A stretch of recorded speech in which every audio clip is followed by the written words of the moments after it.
Making your first $1,000 feels like climbing Mount Everest in flip-flops, while making the next $10,000 feels like you just discovered the elevator was there all along. Now, if you're watching this thinking, yeah, but I'm different, I've got a strategy.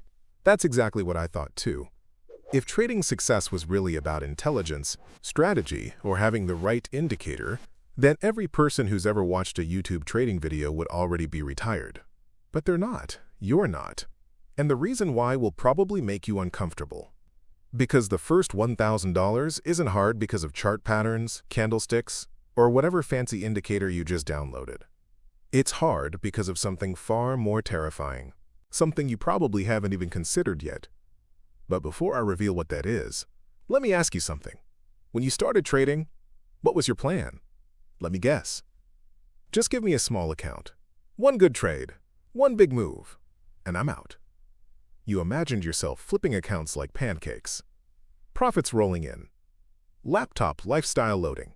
Instead, you got overtrading, emotional damage, and a relationship with your stop-loss that feels deeply personal, like it knows your bank account password and your deepest insecurities. And here's where it gets interesting. The first $1,000 isn't hard because of the market. It's hard because of who you are when you start. Stay with me. Because once you understand why this is true, everything changes. And I mean everything.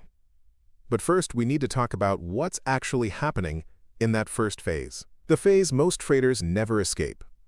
Welcome to Stick Trader Mind, your home for trading psychology that actually makes sense and doesn't bore you to sleep. Subscribe to the channel so you don't miss any videos. Your first $1,000 isn't about profit. Let me say that again, louder for the people revenge trading in the back. Your first $1,000 isn't about profit. It's about survival. At this stage, you're walking through a financial minefield blindfolded, and every step feels like it might be your last. You're undercapitalized. Every loss feels like a personal attack. Every win feels like pure dumb luck.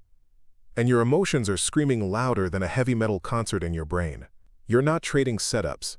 Every red candle feels like a judgment on your intelligence. Every green candle feels like validation you desperately need. But here's what's actually happening underneath all that chaos.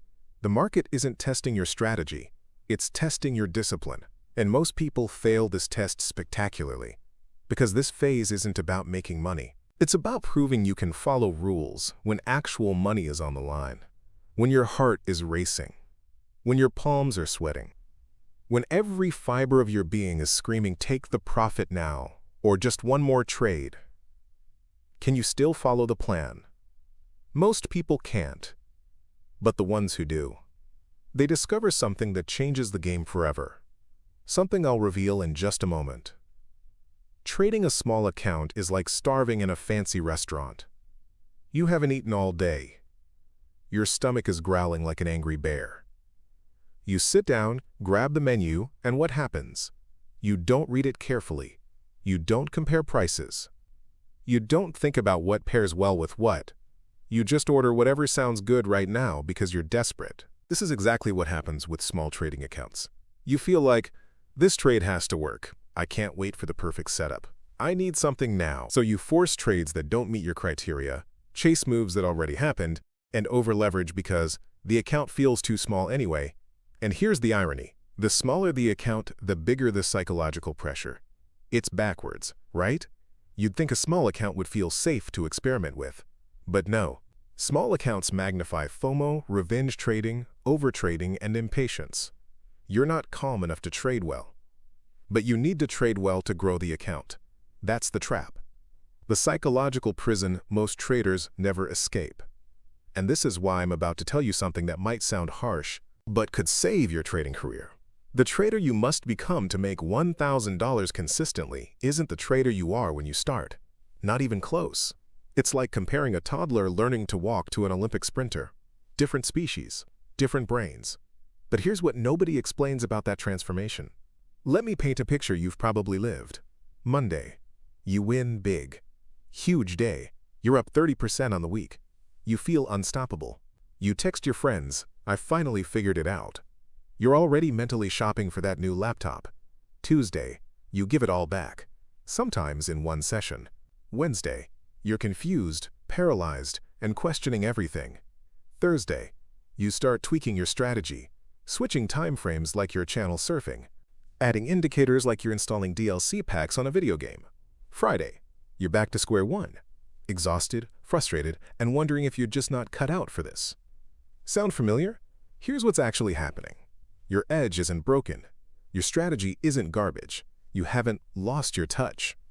Your edge is simply unrefined, like a diamond that hasn't been cut yet. Making your first $1,000 requires repetition, pattern recognition, and rule following under stress.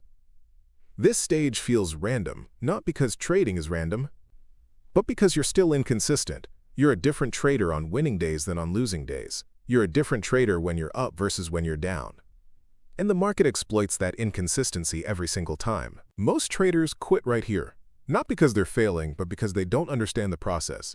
They think randomness means I'm bad at this, but actually, randomness is part of the learning curve. It's supposed to feel chaotic and impossible, because what comes next is something extraordinary. Now let's talk about what happens when you actually make your first $1,000 the right way. Not by luck. Not by one massive trade, but through discipline, consistency, and patient execution. Something shifts, and it's not what you expect. You don't celebrate the money, you barely notice it. Instead, you notice something else. Something profound. You suddenly trust your rules even when it feels uncomfortable. You respect risk like it's your religion. You stop forcing trades as patience becomes natural, and you start to understand probabilities. Trading stops being warfare, it becomes mechanical, and that's when profitability starts to emerge. This is why the next $10,000 often comes faster than the first $1,000. Not because you discovered some secret indicator, but because you're calmer. You size positions properly. You wait for high-quality setups. You protect capital like a professional. Money finally starts responding to consistency, not emotion. And this is where most people completely misunderstand what trading success actually is. Because the money, profits, and account balance, those are just side effects. The real transformation is something much more valuable. The first $1,000 isn't about cash. It never was. It's about identity. It's about becoming patient, disciplined, and process-driven. Once you think like a trader, a real trader, scaling becomes mathematical. It's just arithmetic. Because here's the reality that might blow your mind. If you can make $1,000 with discipline, you can make $10,000 with position sizing. The hard part isn't the market conditions. The hard part is becoming someone who can execute consistently under pressure. Professionals don't chase money. They build systems that money flows through. Like a pipeline. Predictable, repeatable, sustainable. And once you've built that pipeline in your brain, those neural pathways of discipline, everything changes. But here's why most traders never get there. Most traders never cross the $1,000 threshold because they rush the process, trying to speed run a skill that takes time. They chase validation, trading for ego instead of execution. They focus on the money instead of the process. They quit right before consistency forms, giving up exactly when the breakthrough is about to happen. The market doesn't reward desperation. It doesn't care that you need this to work. The market rewards repeatable behavior, clean execution, and emotional control. Discipline that doesn't waver when things get uncomfortable. So if you're still stuck trying to make that first $1,000, you're not behind. You're not failing. You're not bad at trading. You're being trained. The market is your teacher. But every loss is tuition. Every mistake is a lesson. Every moment of frustration is the chisel that's sculpting you into a profitable trader. The question isn't whether you can do this. The question is, will you survive the phase most people fail? Or will you quit right before everything clicks? Making your first $1,000 is hard because you're fighting yourself. Your impulses, your fear, your greed, your need for validation. Making the next $10,000 is easier because the hardest part is already done. You've already become someone who can win the internal battle. And once you've won that war, the external results are inevitable. So here's my challenge to you. Stop trying to make money. Start trying to trade better. And watch what happens. If this hits you, if you felt this in your chest, comment survival phase below. I want to know who's willing to do the work nobody else will do. Like this video. It tells the algorithm this content actually matters. Subscribe if you're serious about trading psychology, not hype or get-rich-quick fantasies. And remember, the goal isn't to trade more, it's to trade better. Now go execute.